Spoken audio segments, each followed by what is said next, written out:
We're live. And welcome everybody to This Is Difficult, the podcast. So difficult we can't even get you to remember what day it is. Welcome to our new showtime for now, at least. We are mixing it up on you guys a little bit, keeping it difficult for you as we talk about video game and video game related said materials. I am your co-host, Lord Yeshua. It's Josh with the best hair. Definitely not just like got up from a nap and walked. At least you have hair. Yes. Well, yeah, the way you shave it, it kind of looks like a choice, at least. As my mouse caresses your head right now. That's bizarre, but all right. And you are on his channel. That's Paul Ryugami-san in the flesh.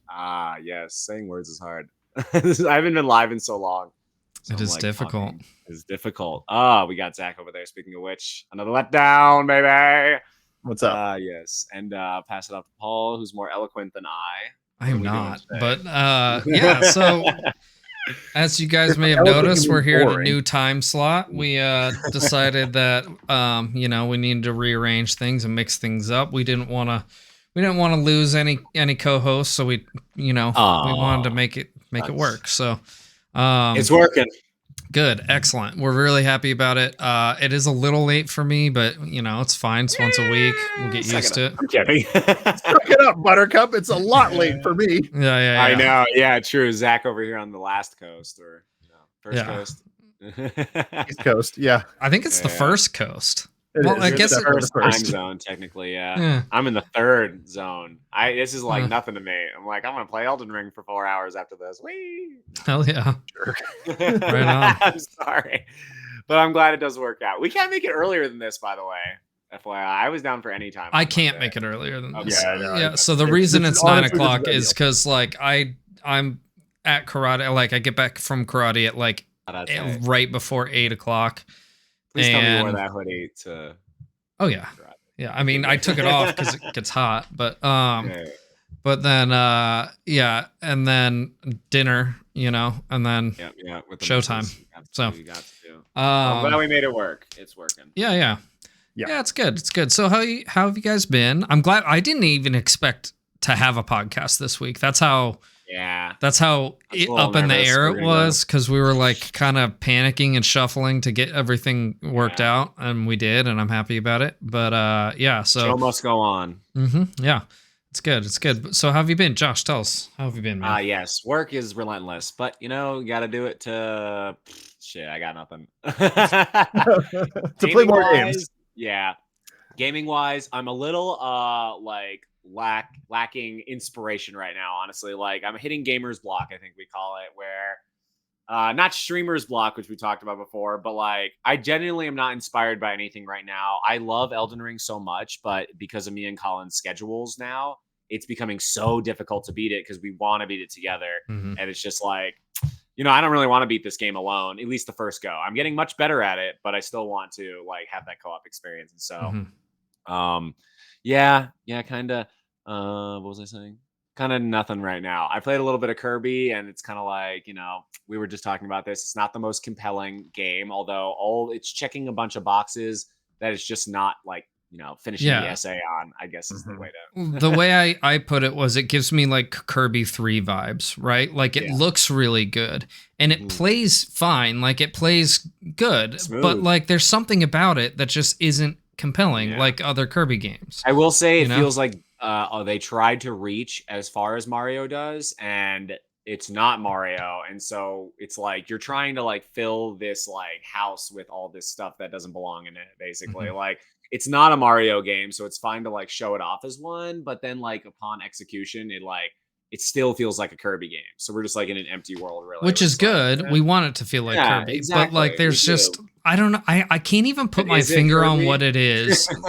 That like I think Kirby's a side scroller. And I think I think so too. And maybe that's it. But I got the same vibes from Kirby 3 though. And Kirby 3 is a side scroller. Yeah. It's just something about the pacing doesn't feel right. I think I said that also, where it's like this is like a 10 to 20 hour game. Like I'll probably like a 15-hour game if you're like savoring it like most people tried to do, I guess. And most Kirby games are like 3 to 5 hour games, like max. And so that's with like getting a bunch of secret shit too. So like this feels like they're stretching something out, and it's looking really good, but again, it's just like wandering through the wilderness of Breath of the Wild. Oh no. Too many analogies. Yeah. I don't know. What about you, Zach? What you been up to? Well, this last week was my school vacation, so you'd think I'd get a lot of gaming in. I didn't. Instead, I got sick. Nice. I had a brutal sinus infection that completely knocked me on my behind. So I was just bedridden for like 2 or 3 days. We played some more Gears on stream. We are one mission away from finishing Gears Tactics, so look forward to a review on that in a couple weeks. I tried to play Guardians of the Galaxy on the PS5 and ended up just crawling back to bed. I was like, no, I can't do this. So I played a lot of Pokemon Green. Yes, that's good. Yeah, I'm really, really, really enjoying it. I just got through Silphco. I'm still amazed that you've gotten so far with 0. I was just about to say that. English. Like the fact that basically green version, for those who don't know, was not US localized. So it's basically what blue version and red version turned into. And it's never translated. So he's playing a fucking Japanese Pokemon game. Yep. You basically just have to remember what everyone says. Yeah. I worked on translating that game like a patch originally, but we abandoned it. I was on a team that was. Yes, we know you're famous. We've said this every time I bring it up. Oh, did you know that? It was dope. I invented Pokemon. The most important thing that I've discovered in that game is the numbers. It's a numbers game. True. And if I can, well, that's why Twitch Plays Pokemon was able to knock it out. Correct. So I know what level everything is. I have a general sense of what Pokemon are in my party. And I know kind of what order they're in on the PC, but I can like look at the picture and know what I'm looking at. Exactly. And the game is fairly linear. I mean, you kind of bounce back and forth across the map, but it's not incredibly difficult to know where you are. And my solution to a lot of it is just fight every single trainer. Which is very grindy and very slow. Right now, I'm working my way through Sabrina's gym, and psychic Pokemon suck. Grass, baby. Bug, baby. Bug. But the problem is bug attacks are so low and infrequent in Gen 1. And yeah, exactly. They were really bad, but it's like really, really low level. Low HP. Yeah, it just gets steamrollered. So either I have to power level that Butterfree, or just nickel and dime my way through it with everything else in my party. So it's fine. I'm doing a lot of learning and growing along the way, and yeah, I'll definitely finish it. But it's very slow going. But Paul and I were before the show, we're just saying how awesome those Gen 1 games were. Yeah. And I think they are exactly the right balance of length, complexity, and I'm differentiating that from difficulty, story intrigue, and character design. Like everything fell into place in Gen 1, and even in Gen 2, they literally doubled the length of the game, and I'm that much less compelled to play it all the way through. Yeah, no, I couldn't agree more. Yeah. I feel like my one slight disagreement is that the moves in the Gen 1 in-game are OP. And like the attack moves are OP. Yeah. While I prefer status moves and like intricate combat. And I feel like that's more allowable in the new ones. Definitely, absolutely. Well, they also balanced it for competitive in the later games. So those trap moves and status effect moves and stuff become way more important in competitive, because it's not about just having higher level Pokemon and just smashing your way through like the original game was. There's a lot more strategy involved. So yeah. One of the things that I've noticed, and this is a side effect of not being able to, read the words. Oh, I think the damage is chunked up in terms of fractions. So when you damage something, it almost always goes to quarters, halves, thirds, eighths, something, some fraction of the health bar. Interesting. Well, I'm not sure the health bar is animated for each instance of damage as well. Like if Right. there's 100, the health bar it's might it's approximation, but like it looks very, very close to mathematically. Yeah, I've noticed that too. I remember that from back in the day. I would like gauge that super well, and I'm like, well, I'm wondering how you're fucking like when they learn a new move and shit like that. Like, okay, so I am using a guide. I'm using a guide for Gen 1. Like, what levels give you Venusaur learn at this level? Yeah, exactly. And then I put it in a specific order in its that's in what its I would do if I were you. That is smart. So, and initially you're probably like, why am I using Growl? Like over and over. Yeah. Well, Growl was always second. When the Pokemon are, I don't remember that kind of stuff. You would have figured it out eventually. Exactly. So I just moved things like Growl or Tail Wag or whatever all the way to the bottom of the list. And then those are the ones that I never use. So when it learns more than 4 moves and has to unlearn something, I'm starting from the bottom and moving up. And now we're here. He's here. Stupid joke. We had to. We both did it. Amazing. Yeah. Anything else, Zach? People flocked into the stream. Not really, but I am very much looking forward to getting back to some Elden Ring this week. Nice. Yes. Elden Ring's good, man. I haven't. Let me say what I was gonna. Yeah. Say what you're gonna say. We'll talk about Elden Ring for a second. That's fine. I was gonna talk about Elden Ring. Yeah. So I started the new character, and I'm going. What did I say I was doing? No grinding at all. So I can only beat like straight up enemies, which is like I think the way to play this game. Once you get good enough, like I'm going light load, which means you're fucking agile. You like feel so much lighter. It's amazing. And then literally, okay, second tried the dragon and first tried Margit. So I was like, you're already at level 20. That's it. Nice. So anyway, the game is so fucking fun. New, old, like I keep thinking about that. I'm like, my other character is at level 210, and it's just as good, obviously different and better in certain ways because you can see more of the game. Man, you're 210 and you still haven't beat it? Because we're really savoring it. We're literally doing everything. My New Game Plus character, which by the way, I just rushed to the end of the game so that I can help Adam with the fire giant. He's still only like one. I don't think he's above like one. He's somewhere in the 150s. He's not above 160. Me and Colin couldn't even. And I've rushed to. I was able to rush to the like end game areas with that character at that level. I found the end game area. I find the end game areas to be easier than the fucking snow area. I think that area is OP. Like there's something. The snow area is rough. It is rough. Yeah. And the final area feels like more epic and awesome and just and like fitting for the setting. And like I feel like I'm kind of OP at this point. I'm like, like I have you certainly are OP if you're 200. You're OP for your first playthrough for sure. But I will say the last couple bosses in the game are so fucking hard. I can't wait. I'm so excited. Yeah, I think we have all of the main bosses left. So that's like where we're at. Like we've beaten all the mini bosses, and I think we're right at I won't spoil anything, but there is a secret boss too that I'm going at, and it is, you know what I'm talking about, Paul? Which one? The dragon. Oh, yeah. I actually haven't fought that. I do want to fight that. I actually was... So I was watching a streamer live when he had the world's first encounter with that dragon. Ooh, I don't know how you would have found that. Like I had to look that up just because I couldn't figure.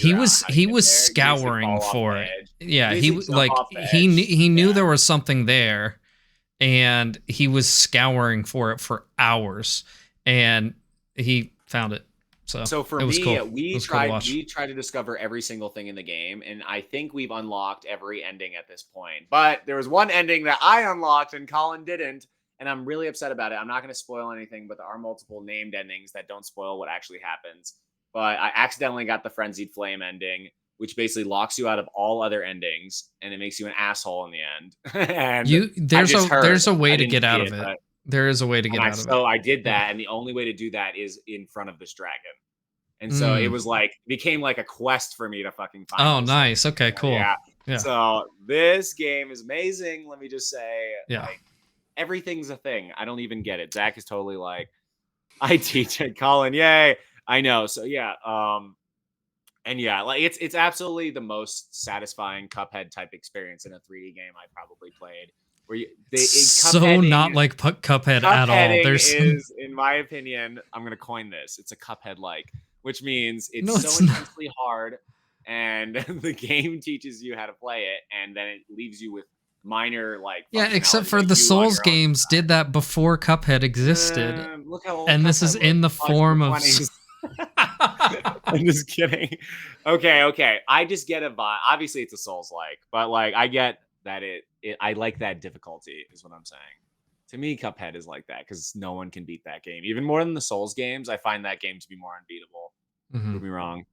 Did you beat Cuphead? I mean, Paul? no, I didn't like Cuphead, so I stopped playing it. You're insane.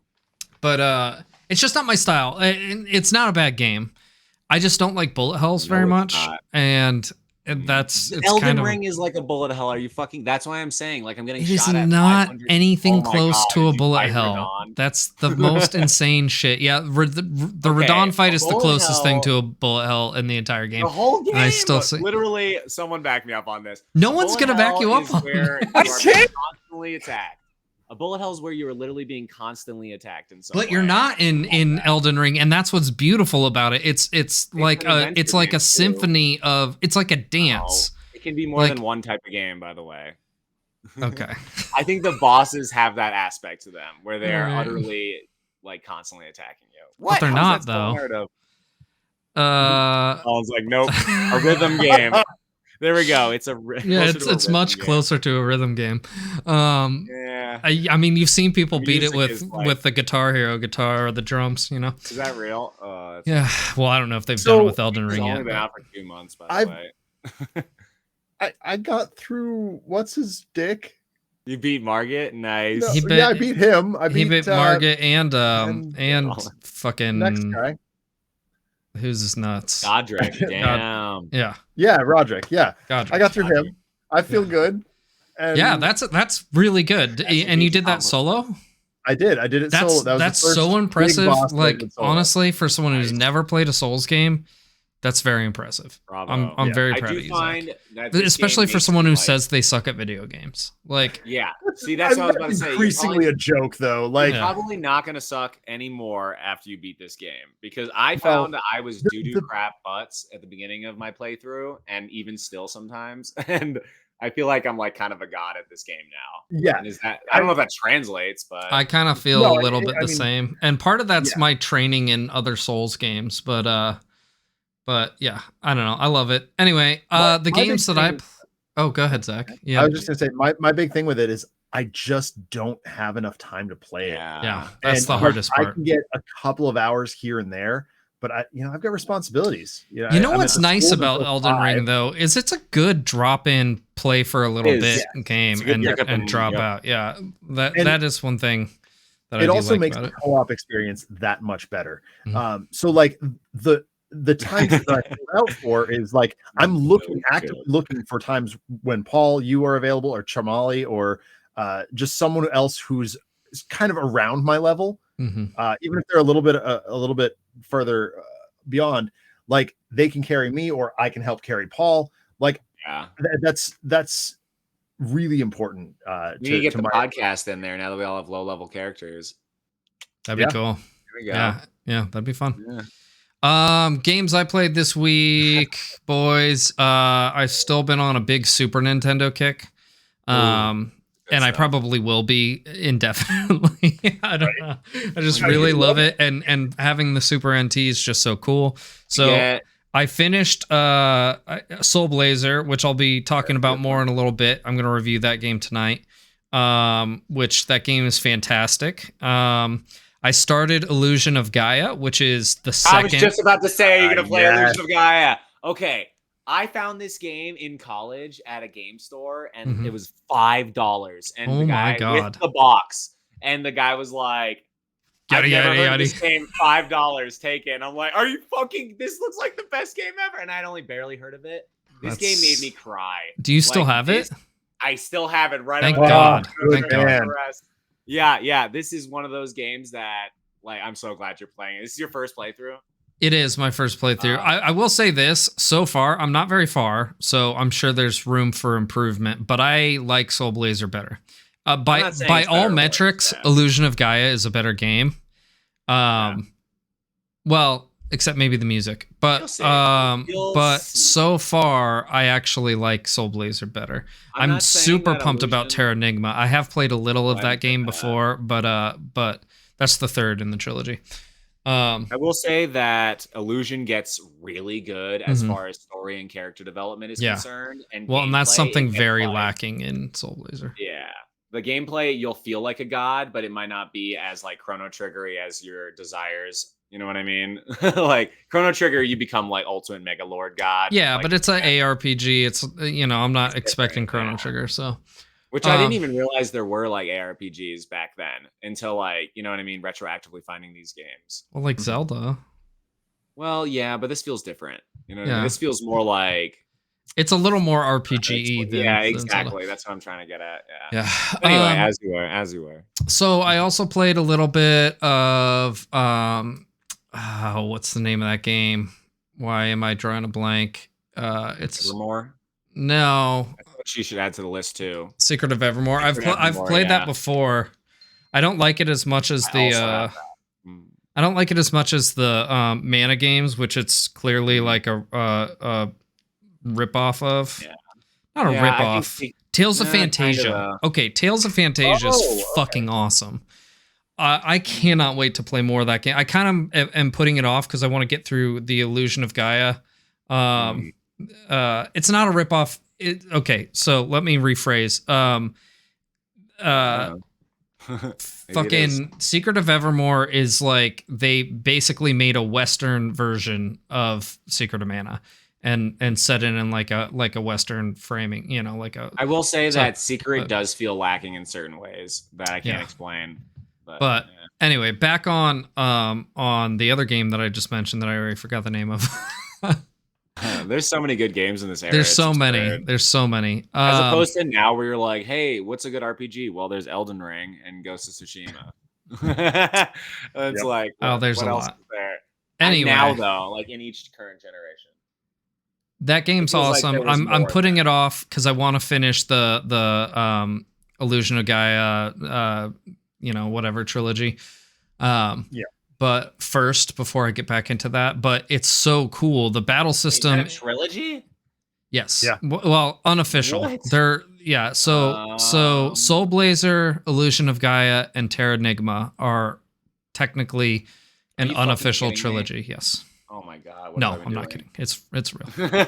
Terranigma is widely considered one of the best games ever. If you've not played it, I recommend checking it out. And it's got like incredible story and all sorts of really fun stuff. So, anyway, moving along. What else did I play? Dragon Ball Z Legend of the Super Saiyan. Been playing some of that on stream. I'll probably finish that in the next week or two, assuming I keep, with my streaming schedule. So, look forward to a review on that. That'll be a lot of fun. But that's about it. I've kind of toyed around with my Game Boy and stuff like that, but as far as like really digging into games, those are the games that I've been playing, and I'm enjoying them immensely. So I am looking for the next game that I want to play on like the PlayStation or the Switch. There's a couple of samurai games that I've seen here and there that I'm interested in, and okay. If we're being real though, like what juice is coming down the pipeline? Well, we're kind of in a dry spot right now. They they blew their loads hard in the early months of this year, and there's been some awesome games, some really awesome games. Software is sitting on the crown of gold, and they're just like, we're not gonna do anything for years now. What's that got? Things to look forward to: Turtles. Yes. Batman. Yeah. Well, I thought Batman got pushed. One of them did. One of them did not. Oh, okay. What about non-cinematic IPs? Yeah. What about non-comic related IPs or movie related? We're hyped about. I know they're hyped. I'm talking. I need a Mario. I need a something. I don't even care. Okay, so June is rapidly approaching, and we're gonna get a lot of information soon. There's some big rumors that we're getting some remastered Zeldas this year, and they're becoming more and more quantifiable. There was something else Nintendo that I saw that was kind of big. I forget what it was. It was not Donkey Kong, and it wasn't Metroid.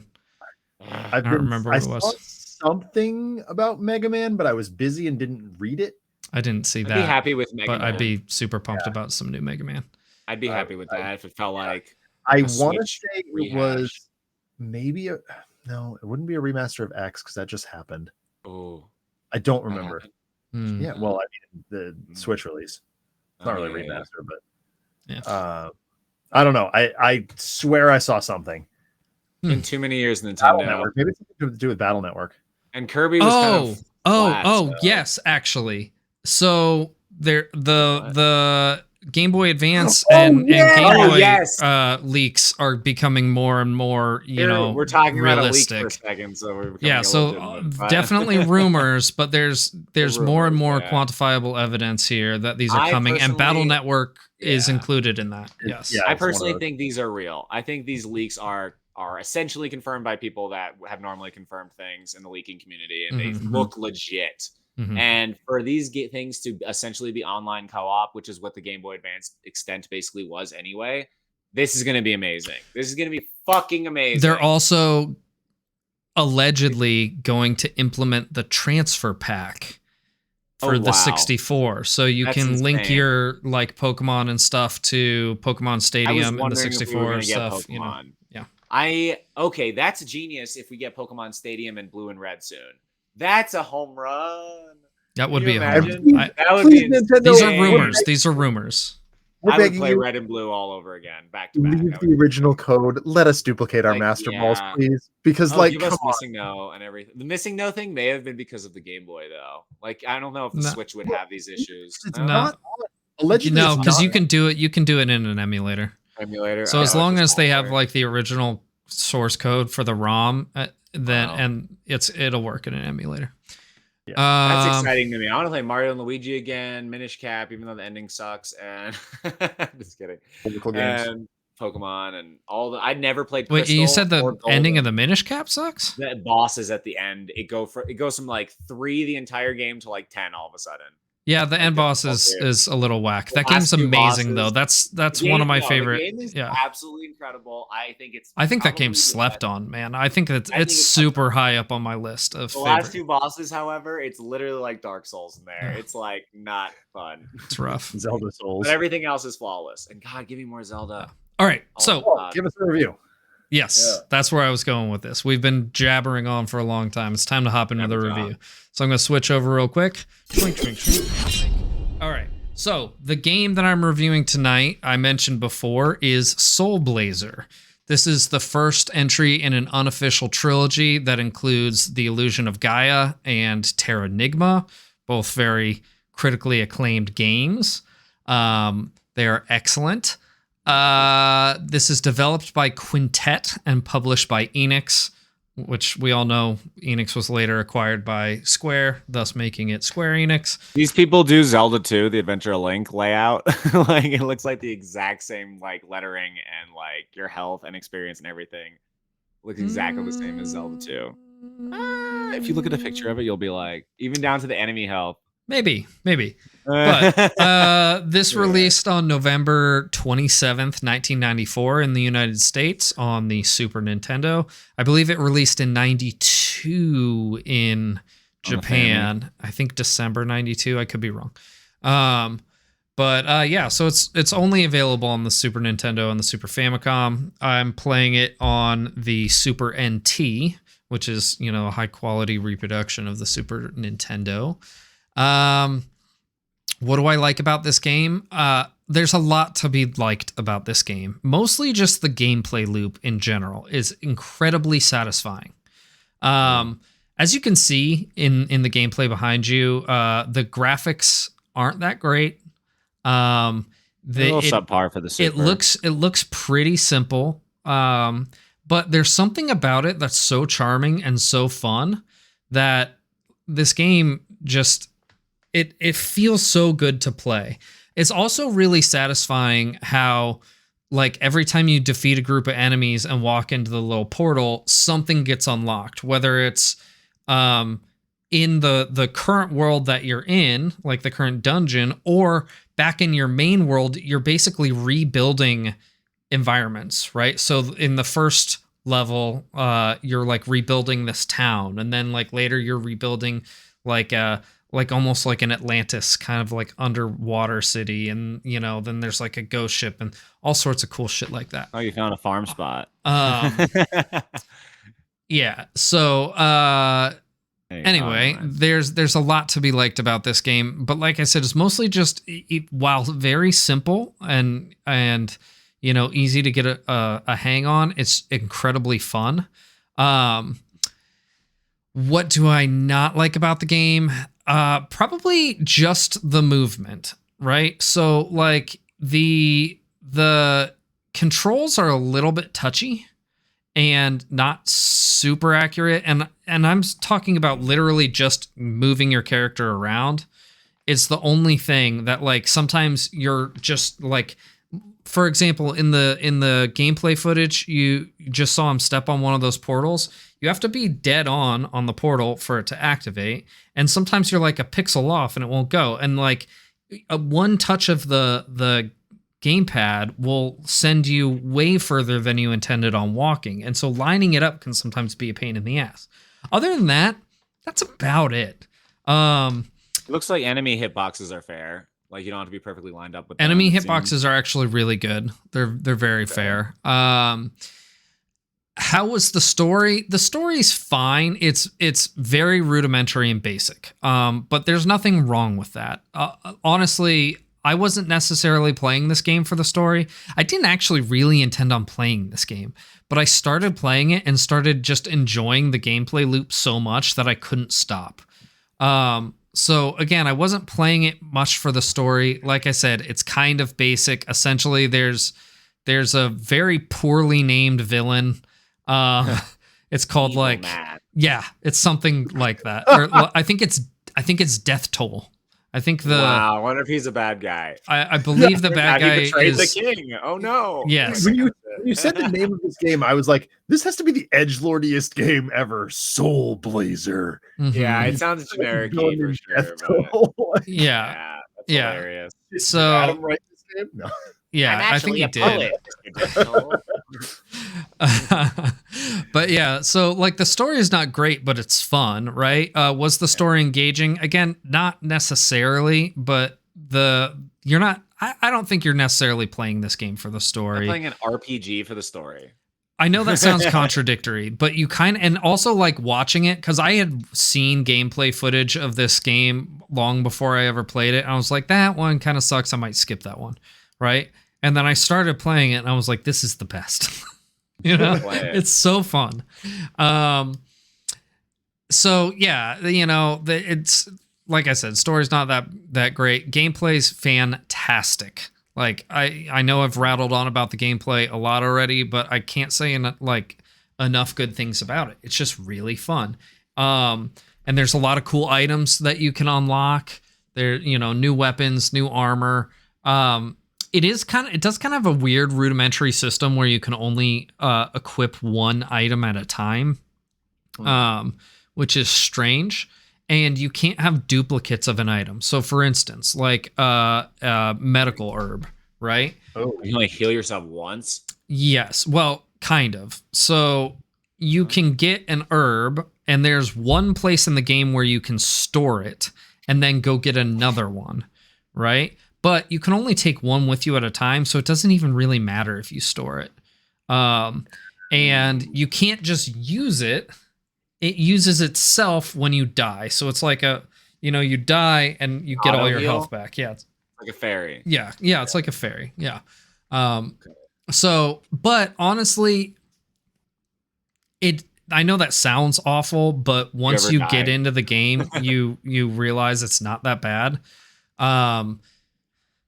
You ever dying in this game at all? Yeah, I died quite a bit. Not like a ton. It's not like a Dark Souls game, right? But but there's definitely a little bit of a learning curve, particularly on bosses. So yeah, you'll die sometimes, but it's not the hardest game in the world, but it's also not super easy. Like I said, especially like boss areas tend to ramp up a little bit. But let's see. Gameplay was fun. How's the art? Art's not great, as you can see. It's again, it's kind of rudimentary. There's much better looking games on the SNES, though I will say the successive games after this improved on that dramatically. Illusion of Gaia and Terra Enigma are both gorgeous games. But yes, the pirate ship boss was the hardest, as chat mentioned. I actually agree with that, I think. Let's see what else Sounds here. horrible. It's not. It's fun. Let's see. How's the music? The music might be the best part of this game. The music is so freaking good. Like I was telling Zach before the podcast that I don't think that there was a time that I was playing this game where I wasn't just kind of like dancing in my seat to the music. Like it's so good. It's so catchy. There's nothing like epic, like Final Fantasy level or, kind of stuff. Like you're not hearing these ballads, but you're hearing these like really fun, catchy, like energetic tunes not annoying at all. Like literally like so fun, so good.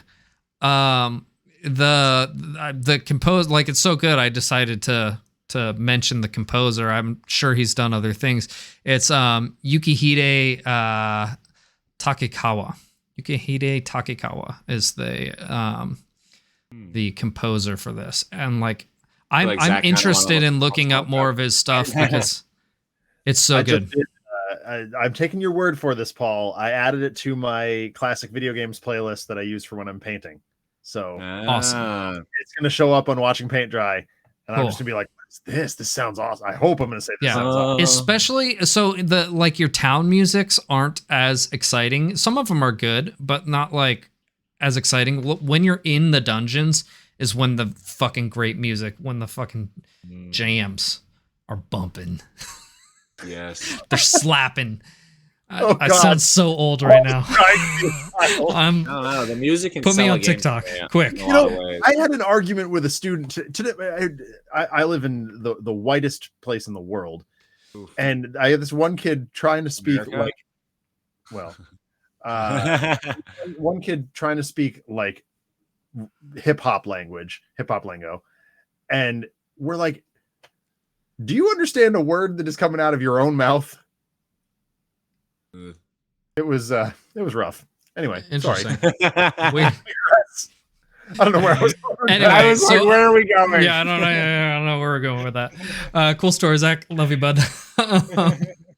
Anyway, so in the chat, Comics pointed out that that Takekawa is primarily a pop musician, which makes sense why these songs are so catchy. Like they're so freaking catchy. How's the sound design? The sound design's fine. I mean, it's like early Super Nintendo game sound design, so it's like not the best. The music is definitely the highlight here. I like how it gives you all that space on your armory and shit, and it's like you can only have one thing equipped at a time. So it's like, what's the point of showing that much like blank space? Well, you get like 20 different swords, and like as you go through, maybe it's less than 20, but you get a bunch of different swords and a bunch of different armors, and the different weapons also have like different abilities. Like some of them can destroy indestructible enemies. Some of them can like swap that shit out. Yeah, sometimes. I mean, there's not a ton of swapping out. Usually when you get your next sword, it's more powerful. That's the one you want. But there are certain, like, there's some certain hidden items in the game that you definitely want to get because essentially they will give you unlimited magic. And in order to get them, you have to go back to previous levels and defeat certain enemies with certain weapons to be able to progress. So, and then the final sword, it shoots out a fucking phoenix. That's amazing. But That's it sick. uses magic, which is why you definitely want to go back and get the. You get unlimited magic, so it seems fair. Well, you don't unless you're using that item, right? Which is why you'd want to go back Why and get wouldn't that. you want to use that with your best sword? And Well, so because you might want to use your bracelet, which negates damage, or your other bracelet, which increases, damage output, or you might want to put on a medical herb so that in case you die. So they're actually in using the yeah. So in using the having only one item being equipable at a time, it actually kind of causes you to develop strategies for approaching certain encounters or certain bosses, which is actually pretty cool. While it's, it could have been done better, some people might think it'd be better to be able to equip multiple things or use items more freely. It actually kind of adds to the gameplay in a sense by making you do. Dude, I'm telling you, you'll enjoy. I do want this to play game. it though. Yeah. I do want to play this. It looks because I now need to because if it's a trilogy, it is. Yes. One. And I will say this. I might have mentioned this before. I started Illusion of Gaia. I'm not very far, but as far as I am now, I actually like Soulblazer better. That's fair. As far as the gameplay is concerned, story already Illusion of Gaia is better. But gameplay wise, I really enjoyed Soulblazer. Even though you can move so smoothly around. Yeah, the movement's very good in Illusion. In Illusion, yeah, it's much better, much improved. I'm telling you, this gameplay loop is so satisfying. Okay. Like unlocking these areas and building these towns and stuff is so satisfying that it makes up for the shortcomings that this game has. How long is this game? It's not very long. I would say, I don't know. It's so hard for me to tell how long a game is when I don't stream it because I don't have a quantifiable amount of time that I was playing that game. But I would say, anywhere from, if you're a pro and you know exactly how to play this, you could probably beat it pretty quick. But yeah, maybe 10, 15 hours. That's kind of what I'm looking for. Yeah. It's a good length. Was the game difficult? Not particularly, though there are some pretty hard bosses. And it really just kind of as per this era of gaming, it requires you learning the mechanic, to beat that boss. So definitely doable. Will I play a sequel? There are 2 sequels. And yes, I do intend on playing those. Overall rating and impression. Ooh. So I don't want to just, swing from this game's nuts. It certainly has some downfalls to it, right? The graphics, the story, things like that. Not the great. graphics are mildly excusable, though. Yeah, the graphics are certainly excusable. The story, I think, is excusable because the gameplay loop is so fun. But if you're looking for a good story in an RPG or an ARPG, this ain't it. I think we all agree all those factors count in, though. You can't just excuse something outright. Yeah. I agree. Which is if you can be there is a story, but it's not that great. So that's why I'm not giving this a 9.7. I know. Right. Just wondering how it counts. But if things that are better make up for it, then points can be re-added, I guess. Sure. Yeah. From an outsider standpoint, having I'm as usual not watching the footage. What? I'm watching it right now. It doesn't. No, I know, but that's sort of my thing. Is I don't watch the footage. I want to listen to what you guys are saying. Mm-hmm. I'm basically proxying a listener here, someone who's not watching and actually listening to the show. From what I'm hearing, there's some awesome stuff here, but there's also some real turds. I wouldn't say anything's necessarily a turd in this game, but yeah, I get what you're trying to say there. So yes. So here's where I'm gonna put it. I'm gonna put it 8.3, which is I think it's still a high score. That's the same grade you gave. That's the same grade you gave Arceus. Does it sound That's right to the you? exact same grade I gave That is the Arceus. same grade you gave What's wrong with Arceus. us and our grading system? Let That's- me that's- see, let this me is put why I'm this in doing this, Josh. perspective. Let me put this in perspective. For when this game came out, Yeah. it's a solid 8.3, maybe even Okay. higher for when this game came out. In today's standards, I would still keep it above like a flat 8. So you could put it, 8.1, 8.2 if you want. This is basically an 8 to an 8. Where am I putting it on the spreadsheet, Paul? Based on You got to make the genre. call. I'm satisfied with 8.3 because I had Okay, so much 8.3. fun playing this game. Damn. Like I had so much fun playing this game. What else is an 8.3? Curious. Nothing. Oh, never mind. Josh, you put Hyrule Warriors Age of Calamity at an 8.2, Sounds right. and Super Smash Brothers Ultimate at an 8.4. And I I would say changed this all game that- is better than I- both of those games. I would change both of those ratings in today's day and age, actually. That's I would give hilarious. Hyrule a 7.3 now, probably. You something reviewed Well, you reviewed can't Smash change it once Brothers it's locked like in the 2 fr- weeks ago. Yeah, That exactly. was like 2 months ago, but yeah. Okay. Yeah, what the So No, Smash is probably, that's probably right, actually. Paul and I had Goof Troop at a flat 8. Okay. That doesn't sound right. which- That sounds better. I like this game more than. Well, so here's the thing: so- Goof Troop is unplayable single player. Right. we gave It's it a one of the 5. best co-op experiences ever, Yeah. but it's unplayable as a single player. So I would say, as a Fair. standalone game, this is a better game. Yeah. That's fair. I mean, Josh, we did specifically rank Goof Troop at a 5.0 in single player. Oh, So that that's I have that as a note. Okay, that's good. I put Battle Network at an 8.5. So like Damn. really, like This is a highly playable game. yeah, I can see where Paul's at here. Yeah. If it's right around the same range as we put Pokemon, as we put Battle Network, as we put Jedi Fallen Order, even Mega Man X, like is all three of us put Mega Man X just slightly above this. So this game's got to be pretty good. Wait, so I real love quick, this every game. time you beat a thing and complete something in the monster world, essentially, it warps you to your like home world and you like unlock a thing there. Not necessarily. Sometimes. So You saw a house get created and a guy Yes. was like, ghost. yes, yes. So I did sometimes, Wife's back. What the fuck? basically, when you enter a new area, it's empty.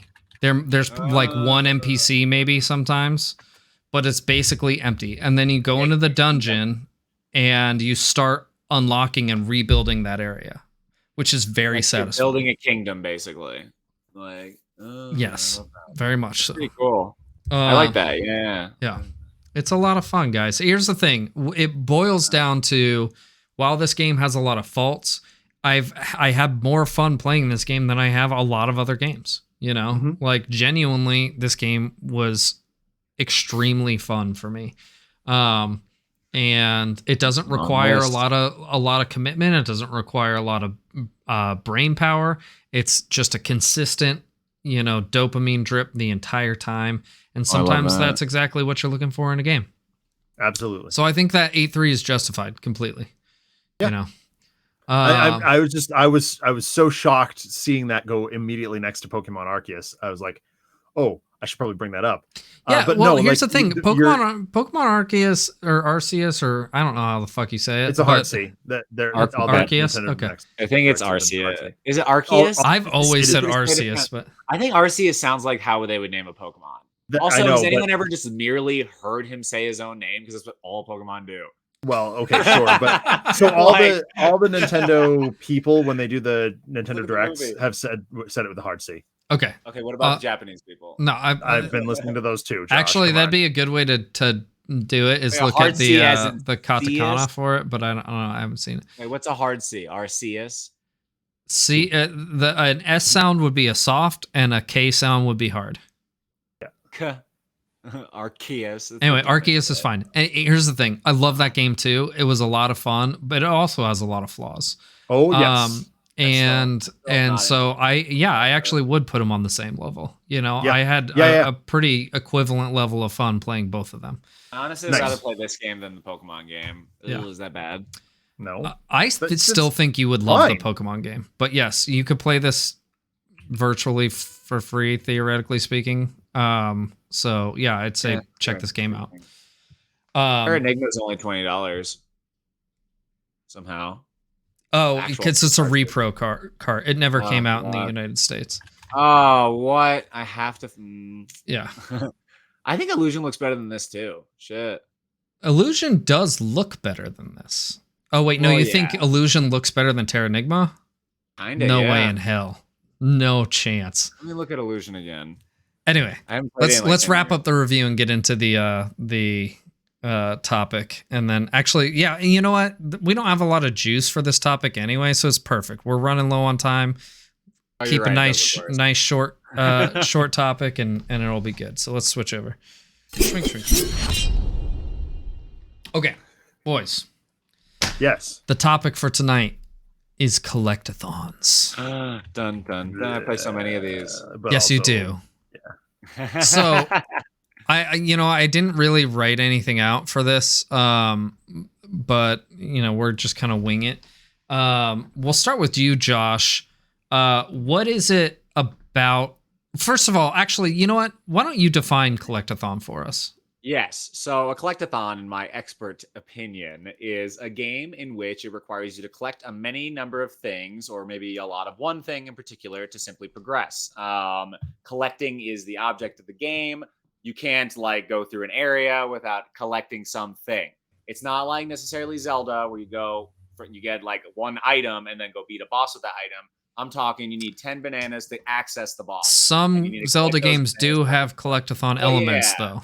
I'm just generalizing, though. Sure, Yeah, I would say yes. at its core, Zelda does have collecting, but certain ones, let they not be named, do have collectathon in there. Whereas Ocarina of Time is more like you collect as you go. I would say that's that even, and we talked about this before the show, is that Link's Awakening has one collectathon element that I would certainly classify as a collectathon. Shells? Yes. Yeah. That it's not required, but it is if you want the best sword in the game. And then that is kind of where we draw. This is probably where the topic even begins now. So, well, that makes me want to just start it off by saying is collecting to beat the game detriment to that? But then we're kind of jumping in the middle of the topic. You know what I mean? Basically, a collectathon is you collect shit throughout the whole game. That's the game. So a perfect example of this, though, would be, I think actually Banjo-Kazooie might be the ultimate example of a collectathon, right? I think that it varies because all the jiggies and the zimzams and the floopies and the... Okay, yeah. Gobbledygook. Yeah.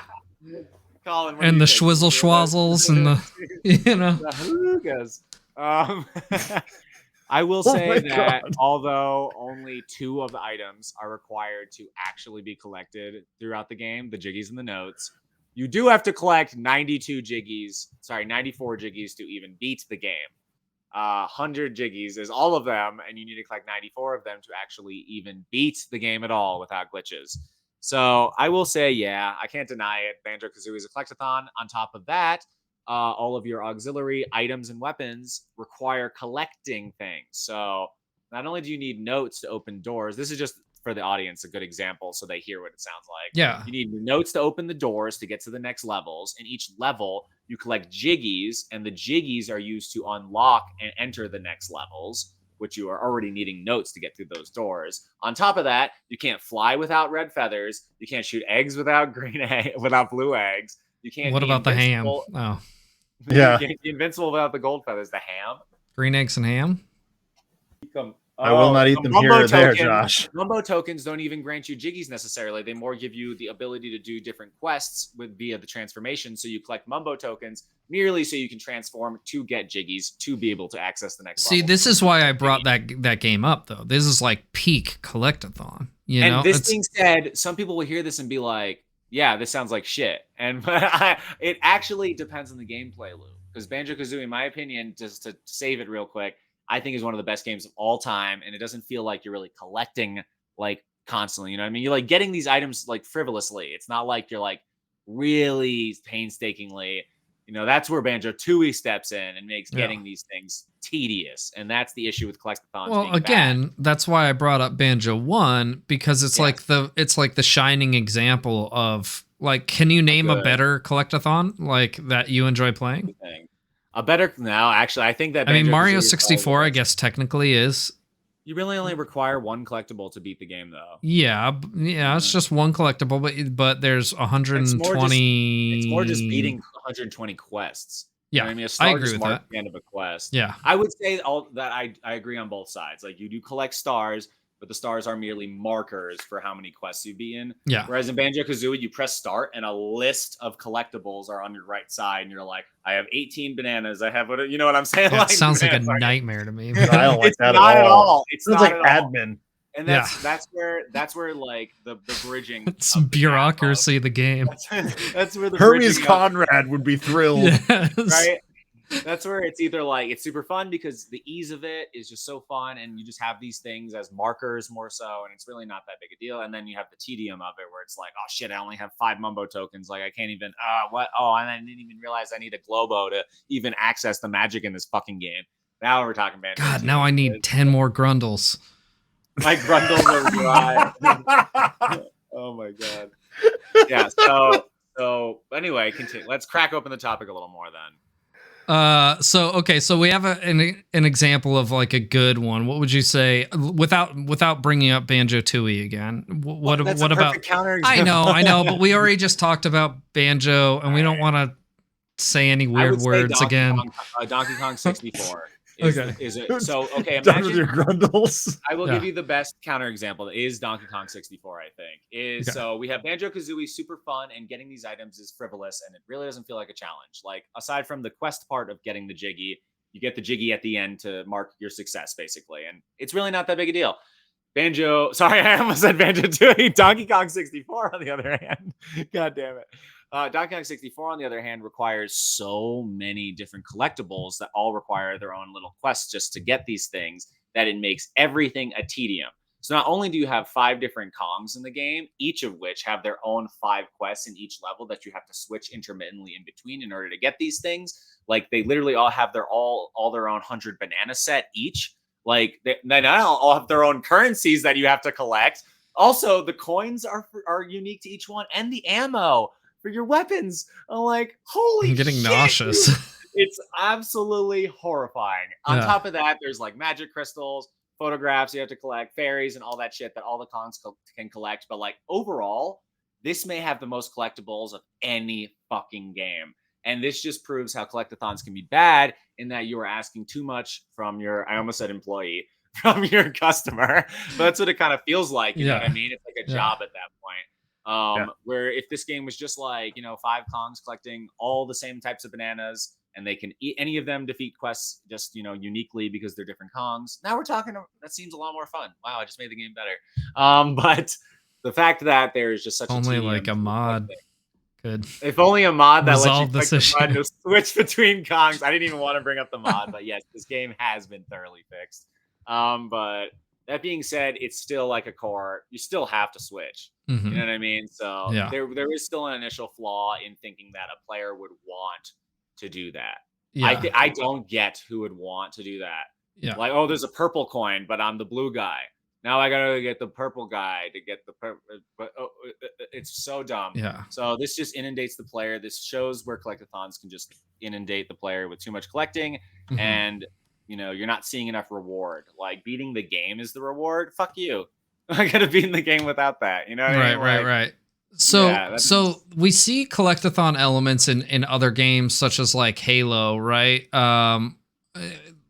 What are they, like gold skulls or something like that you have to collect in Halo? Like and I believe, I could have this totally wrong because I'm not a Halo guy. I believe that in order to unlock like the coolest armor in the game, you have to not only collect all of those things that are hidden in obscure spots in each level, but you also have to beat it like flawlessly on hard mode or some shit like that twice, some like or Metroid stuff, some absurd combination of collecting and skill-based achievements to unlock this armor set that's like highly prized. How do you guys feel about something like that? Like, so that's not something that is required for beating the game. It's kind of like a vanity thing. Yeah. We're talking the bigger on sword complex, basically. Sure. Like something that you have to go vastly out of your way. I actually approve of this. I think that it's the Mewtwo of the game, let's say. Sure. You know what I mean? It's Where an optional thing. It's an optional thing. I think it doesn't take away from the core gameplay experience. I think it's cool to have things. So also like Minish Cap is a good example. You can't even get the mirror shield till you beat the game.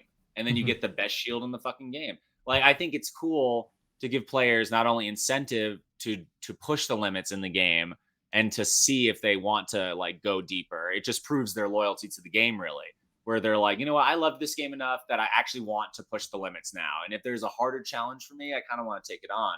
Whereas opposed to forcing that and saying, hey, you need this armor to beat Halo, and this is how you get it. No. Now that's annoying. You know what I mean? But I think the way they do it is good. Whereas it just takes skill or, more dedication. But I think that's the way to do it. Zach, I think you have to. Yeah. I was going to say you're an avid Gears of War player. I am. But that's not really what I wanted to talk about just yet. Okay, well, give your piece and then take us into Gears of War, So as you've all seen watching the podcast, I just finished the Spider-Man games. And they have that sort of collectathon element. You can get little bits of lore here and there that don't mean anything. Little conversations with J. Jonah Jameson or backpacks, sort of elaborating on Peter's backstory or Miles. But the only compulsion that you have to collect those things is it ticks up your percentage meter. They are entirely superfluous. They're a giant waste of time. And even though I love Spider-Man as much as I do, I was like, the only reason I was doing those is to take up that percentage. And then when I realized that a bunch of that percentage is locked behind New Game Plus, I was like, forget it. Why did I just do that? That's crap. It's garbage. Really it's just a waste of time. This is the exact opposite, of how it should be done. Yeah. The backpacks in the original game were interesting, at least a little bit, because there was just like a cool 3D render of some artifact from Peter's backstory. But all the other little things, like I had to collect pigeons. Why am I collecting pigeons? There is no point to this. I'm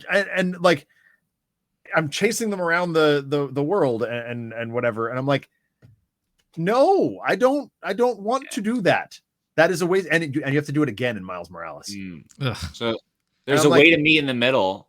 Whereas like Super Mario Odyssey, for example, there's a lot of collecting in this game. I would almost call it a collectathon because there are 980 like valid collectible moons, right? Right. But you really only need like 60 to beat the game. Right. 50. Exactly. Right? So exactly. By that token, it's all up to the player if they want to. Right. But each one of those moons opens up new stuff that you can try and new areas and new ability, or not really abilities, but like just new challenges. The pigeons thing was just fly around New York and hope you manage to hit triangle when you see it light up on the screen. It's kind of like in like the Red Dead games, like having to do like the hunting shit and like, these obscure, stupid things that like don't really add to the experience, but in some cases are necessary, Yeah, the word I would use is prolong. Yes, it prolongs the experience, and like it's like an artificial lengthening of the game, right? And I mentioned in my review last week in Miles that everything you do gives you a new suit. Big whoop! I'm only using the one that makes the most sense, the one that looks right. I think I mentioned that I used in the original game the bombastic Bagman suit a couple of times. I used the animated suit a couple of times. I visited Uncle Ben's grave in Peter's underwears, just to be lewd. Disrespectful. But like, yeah, exactly. That's what you said last week too. But I was like, there is no reason to put on any suit other than for Peter, the classic red and blue, and for Miles, the classic red and black. So it really bothered me that there's all these collectibles to do, where even in Batman, which the Spider-Man games draw heavily from, all of the side missions and stuff have little mini plots attached to them, or some relevance. The only thing I didn't do was the Riddler challenges because they're tedious, and there's no compulsion to me to actually play those out. I did them the first time I played them, and I was like, the payout is just not strong enough for the amount of hours that I put into grinding through these stupid trophies. Yeah. Some I have people a really love question that for on some that. reason. Yeah. What is I'm it? wondering if you can only collect things for it to be a collectathon. And a good example is like an Elden Ring Zelda type game where just being in a new place or experiencing something new counts as like this type of quantifier, you know, like qualifies as this. Where like merely getting to a new area, like just accessing these things over and over and over and over and over again. Yeah. Collecting lore or like collecting it like in new adventure spots. Like think about Breath of the Wild. I'm not trying to say it, but I had to. Like literally time lengtheners of just moving. Well, even just your basic method of becoming stronger and more powerful in that game is like a tedious collectathon. Exactly. You know, incrementally growth. Yeah. Same I with should Elden Ring to an clarify. extent. I should clarify. The collection stuff in the first Spider-Man game, the full game, was way less of a drag than it was in Miles Morales. It's the fact that I had to go back and do it again. Yeah. And the same in the DLC. Like, I shouldn't have had more collect stuff in the DLC. I shouldn't have had more in Miles Morales, like or it should have been different or just now. as meaningful. In the original, the first one, not as bad. There were a couple. The pigeons were annoying, but most of it was relevant and interesting and fun. Yeah, Pigeons are gonna you forever. But the having to go back and redo it was stupid. In the interest of time, yeah, let's move on. Yes, sorry. So is there anything you wanted to say about Gears of War, Zach? There is. Yeah, I can talk briefly about Gears. Now, Gears does something really interesting. The collectible in that game is the Cog Tags. It's called Cog Tags. It's basically little lore bits, and there's other collectibles too. But the primary one is Cog Tags, and they give you little bits of lore, but it's just kind of filling in gaps here and there, and a lot of it is just nods, especially now we're in Gears 5.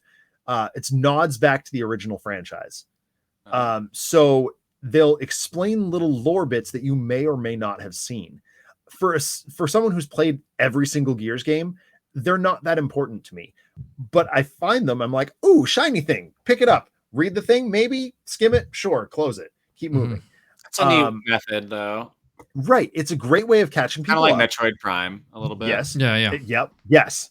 And I've played Gears 3 like 3 or 4 times all the way through now. And I'm still finding Cog Tags that I missed. And it doesn't feel bad. It's like, oh, cool. I beat the game. This is not important, but here it is. I'm finding this person's Cog Tag. Here's a Carmine. Oh, wow. Really? Carmine. Carmine's a named character. That he's kind of like the red shirt. Always dying. Yeah, but it's an in-joke in the Gears franchise. And you get excited when you see, oh, this is like some cousin of Clayton Carmine. Like, cool. He died. That's predictable. And you get a chuckle out of it and you move on. It's very quick. It's very simple. And you don't mind missing them every now and again because it's something to go back and get later. If you happen to, they are entirely unnecessary. But it's just a cool little, hey, here you go. Here's a little gift. You made it this far. Yeah. And you searched in this little random hidden area. I think that's definitely the best way to approach collecting in a game is make it optional and make it rewarding. Yeah. Right. Think about Doom Eternal. Doom Eternal. What Think about the collecting in that. The collecting in there is so hidden that but it's not after the fact or anything like that. It's during the game. It's only optional, and you only get secret bonus shit for doing it. Yeah, that's fine. Yeah. I like you know what the ultimate collectathon, now that I think about it, is? Aside from Banjo-Kazooie. Pokemon. Pokemon, perhaps, actually. I mean, think about it. You collect 150 boops and 4 moves per beep. Not to mention items. Weird words. Not to mention blip blops, but it doesn't feel like any of that. You have 1,700 different Pokeballs, but you're like, there's no punishment for not collecting in that game, but you feel compelled to collect them because they're so interesting, and there's utility to every single one that you collect. And there's lore. You get the Pokedex entries and so on and so forth. The actual characters are collectibles. Yeah, it's done very well. I mean, It brings me back to what I was saying at the very top of the show. Like, there were some things that were done right in that Gen 1 Pokedex that have never been replicated again because they just keep adding to it to the point where it's basically impossible to do. Yeah. I'm with you. Pretty good. Any final thoughts, guys? We got to wrap this up. Yeah, collectathons are really good if done well and can be the most burdensome, tedious game that you want to put down halfway through otherwise. Maybe even sooner. Maybe even sooner. Like, Yeah. there are some really, really, really bad ones, and there are some that feel so good you don't even realize it's a collectathon. It's true. Pokemon. Excellent. Joe. All right. Well, guys, thank you. Thanks everyone for tuning in to the new. Oh, Zach did it. To the new time slot. We really appreciate it. This is the time slot for the foreseeable future. We might change it up when schedules shift around, but we're gonna do everything that we can to doing our best, keep this rolling. So, but yeah, we really appreciate it. Thank you guys for hanging out. Have an awesome night. If you're watching this live, you're on my Twitch channel. I stream now Mondays for the podcast, Tuesdays for my serial game, sometimes Thursdays when I'm not eating tacos, and on Saturdays I do Samurai Saturdays. So that's where you can find me. If you're watching on YouTube, like, comment, share, subscribe, Patreon. And give us your money. We don't have one of those. Venmo us. Yes, just show up at my house and give me money. Just put $1 in his mailbox. Yes, perfect. And then if you want to yell at me on Twitter, it's at Ryugami-sama. Josh, where can we find you, my guy? Yes, Lord Yeshua and Lord Yeshua TTV and all my bullshit, and catch me maybe streaming. I don't know. Something inspires me enough, or I'll do my Donkey Kong runs every now and then. My last run was pretty bad, so I kind of got sleepy in the middle.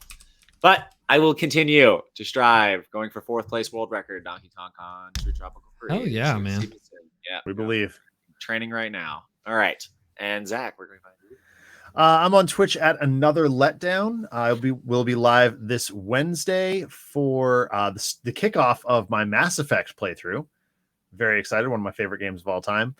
And then we're off Saturday this week because of a whole bunch of stuff. So that's actually it for me this week. Although normally I'm also live on Fridays and Saturdays as well. Cool. All right. Thanks again, guys. We'll see you guys next time. Bye. On Dragon Ball Z. I'm just kidding. Actually, I'm playing Dragon Ball Z tomorrow. He's not obsessed at all. Actually, he's right. All right. Bye, guys. Bye.